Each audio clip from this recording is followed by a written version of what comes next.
All right, guys. So, been wanting to do this for a while since Valve published the deployment deep dive post, basically explaining how the rules are going to be. And obviously, if you haven't read that, I definitely recommend that you go to playartifact.com and definitely have a look at that. There's been a lot of Reddit discussions on this topic as well. And yeah, I've been theory crafting myself, as other people have. And so now that I finally managed to get my hands on the Tabletop Simulator app with the Artifact mod, I thought it would be cool to basically go through some potential scenarios of how the deployment is going to work with this new rule set. Full disclaimer before we do this, I just want to say we obviously don't know all the cards yet, we don't know the heroes, we don't know all the rules yet, so this is all to be taken with a grain of salt. But I think regardless, it's a useful exercise for us to assess how the scaling down of the game has occurred. So I've set the towers to 30 HP, same as the Valve post shows, which presumably will be the value for the new game set. So props to the guys that developed the Tabletop Simulator mod for Artifact 1.0, which I've never used, and now this variation for 2.0. You guys are the real stars here. I wish I knew who to credit, but unfortunately I don't. So anonymous thanks to the guys putting in the time and the effort to do this. I will have to do everything manually here, and I might do some mistakes, but yeah, just bear with me.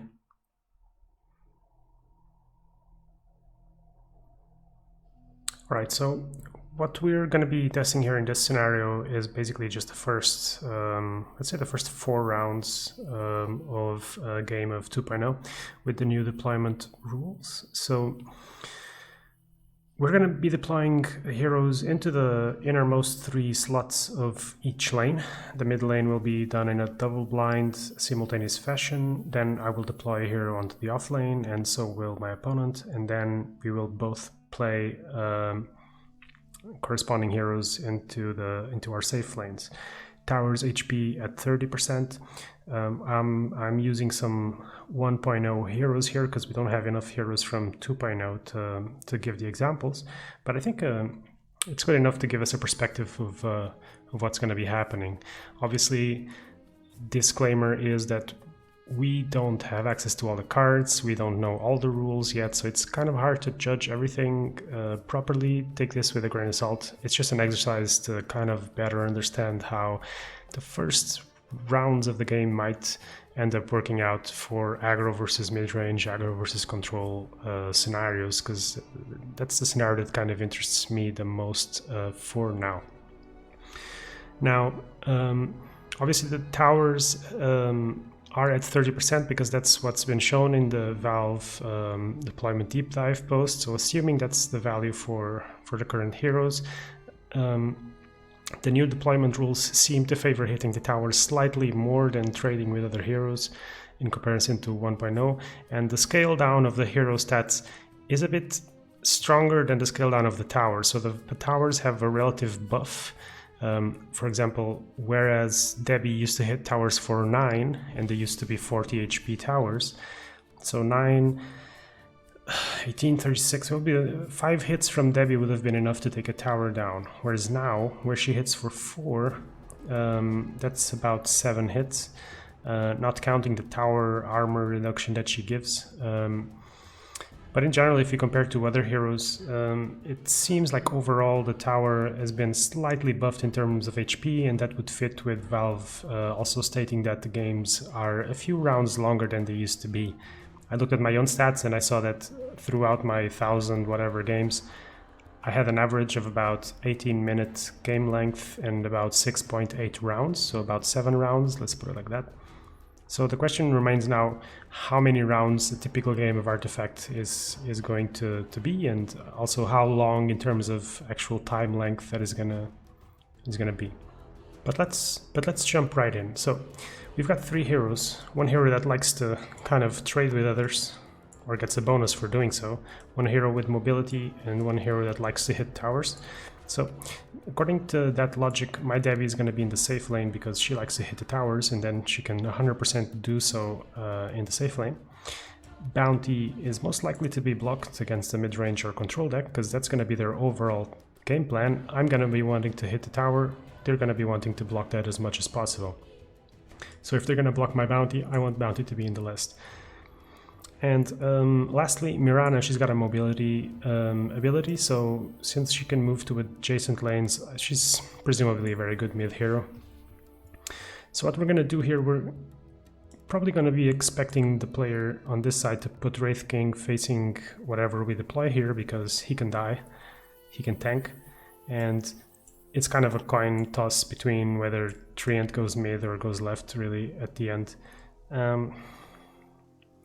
Assuming that you want to block as many tower hits from the safe lane, and if the opponent judges that we're going to be wanting Debbie here, probably it's better to have the Treant here and just drop it mid, because that will build up a creep defense on his off lane and my safe lane.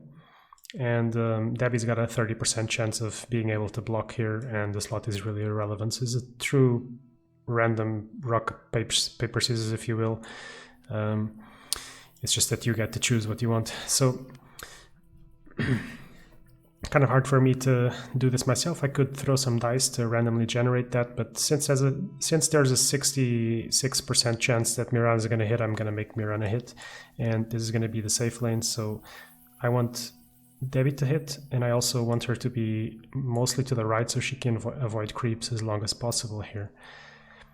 So I think this is how a typical aggro versus control or mid-range round one would look like. Now players start with 3 mana for all of their lanes together, and I cannot simulate that, so I'm gonna just completely have to ignore the effective spells or creep deployment on the game. But so Debbie would be hitting for 6, and I'm gonna put a die here to represent -1 armor. That'll be another extra damage for next round. Mirana hits for 4. And my Bounty dies here. Okay, it's gonna be my next hero coming in.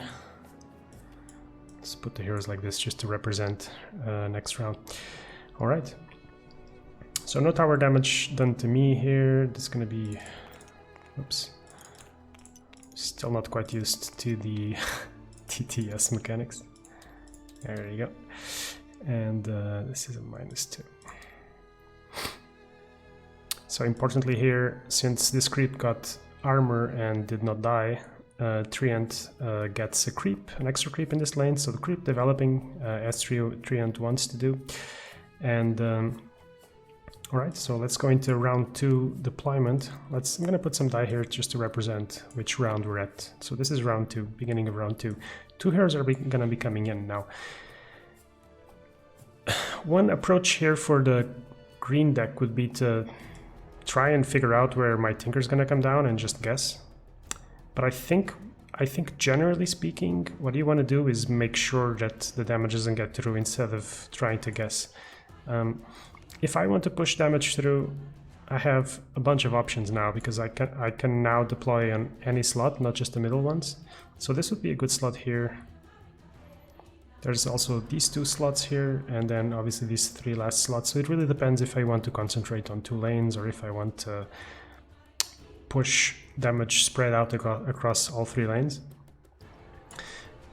I'm gonna assume that I want to have a black hero in all 3 lanes to play spells between combos, if you will, because now you can play spells wherever you want. But I think there's still good value in spreading out the damage and being able to play spells from lane 3, so I'm gonna go there. And like I said, now the question for the mono green becomes either blocking Mirana or Debbie. Debbie has this cumulative armor effect on the tower, so it would be good to block the Debbie. It would also block 5 damage instead of just 4 this round. The downside here is that next round I would have a creep blocking the Debbie here. So it depends how greedy you are and how you predict that the game's gonna be moving on from here on out. But I think the most aggressive way to stop damage here is to block the Debbie, so I'm gonna go with that. Obviously this means that there's still damage going through mid. obviously this is all without spells, so keep that in mind. So I'm going to be taking 3 damage here. And no damage is going to be dealt onto this tower. Now I have no idea if Debbie and Omni Knight trade, but let's assume that they trade. Also, Debbie has an extra armor now because she hit the tower and triggered her passive, but whatever, we're going to ignore that. These heroes will be coming in next round, like this. Here, there's another 4 damage onto my opponent's tower and also 4 damage to me, so actually quite symmetric, if you will. And I'm gonna be assuming that Tinker is a 4/4 as well, so first blood on both towers here. Alright, so coming on into round 3, it's not looking too bad, I don't think.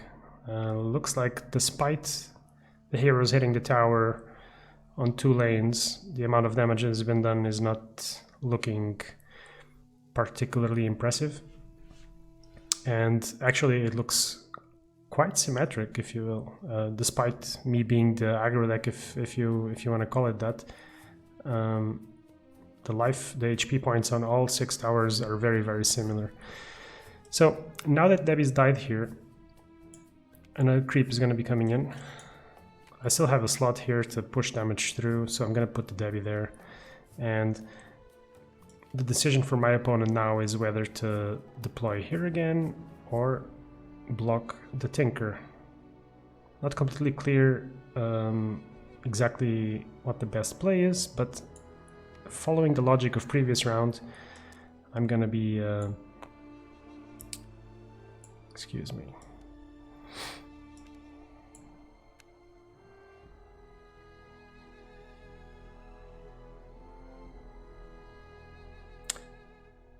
So coming into round 3, a new creep spawns, and we're gonna have 2 heroes to deploy. Now, assuming Sarla deals the most tower damage, but we still don't know that. But I'm gonna deploy Sarla here because she can go through here, and I'm gonna be deploying Bounty. I think you want to deploy Bounty onto mid, because Mirana can jump around. So if she jumps around, then I still have a hero on this lane. And now the question will be where to deploy the Rix, actually. Yeah, because Debbie traded with Omni. So following the last round's logic, instead of trying to guess where the Bounty is going to be, my 2 options are to either block Sarla or block Tinker. Sarla would do an extra damage because of the minus armor. So it seems more efficient to block Sarla rather than Tinker here. So I think that's how my round 3 deployment would look, assuming all these bias that we have and all that we know for now. These will be the next heroes coming in. And once again, we're going to be assuming that Sarla trades here with the Rix, so they both die. And I'm going to be taking 4 damage here. 21, right?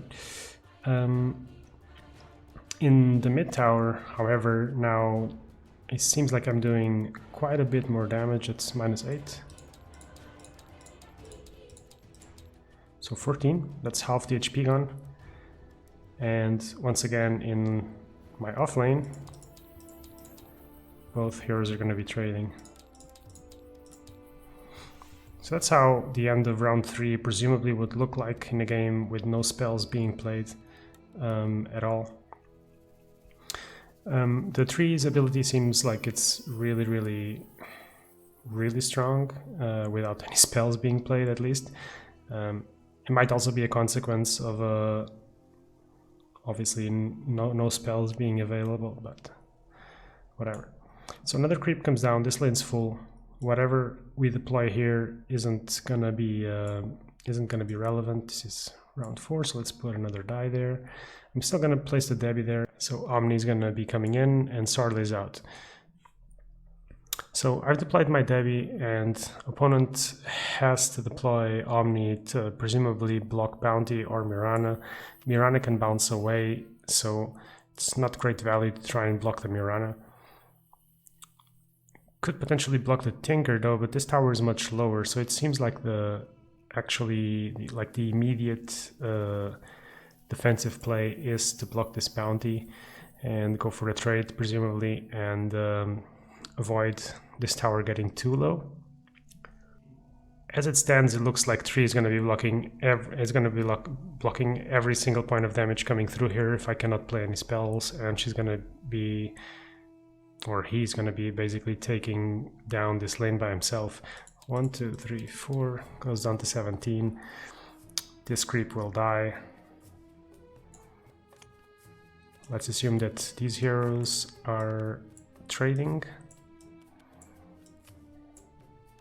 So that's another 4 damage here.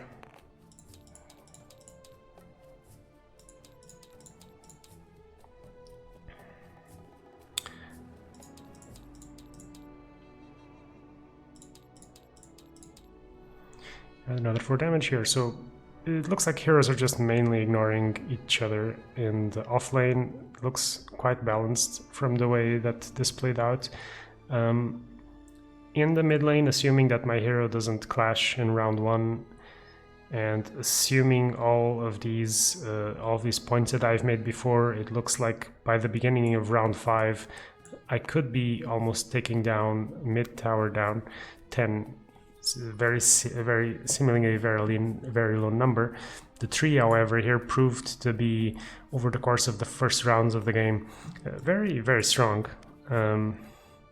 So despite this being my safe lane, without putting or committing extra cards into this lane, it seems like the 3 can easily overwhelm a lane.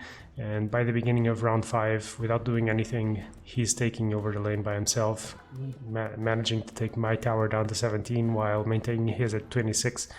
So pretty good value for the 3 here. Also knowing that she's at 2-7, she's not gonna trade or not gonna die with most heroes on one hit, so she needs a couple of rounds to die.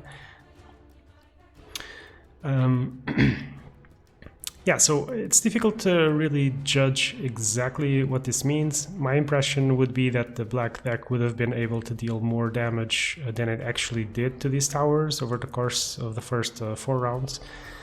But at the same time, this tower is down to 30% and this one's at 50%. So it's not too bad. But I will say that it looks a little more balanced than I expected it to potentially be. Now, of course, this playthrough kind of assumes that the green deck will have a better late game and that the aggro deck or the black deck is full in aggro, so it's just wanting to hit the towers nonstop. And in that scenario, obviously, you would also expect the black deck to play very aggressive creeps and cheap removal. And you would probably expect the green mid-ranger deck to be playing a bit spells on a bit on the heavier side or a bit tougher creeps to stall the board. So I think it will be an interesting dynamic. I will say potentially that this example, I think, puts my mind a little bit at rest, because I was expecting this to look way more one-sided or be leaning way more towards the black side of things, and it doesn't really. So that's good. And yeah, thanks for following this playthrough with me. And if you have any questions or suggestions for future TTS theory crafting examples, let me know. I can try to work that out and make some more content in the future. So cheers, follow and subscribe if you like it. Otherwise, yeah, let me know what you think.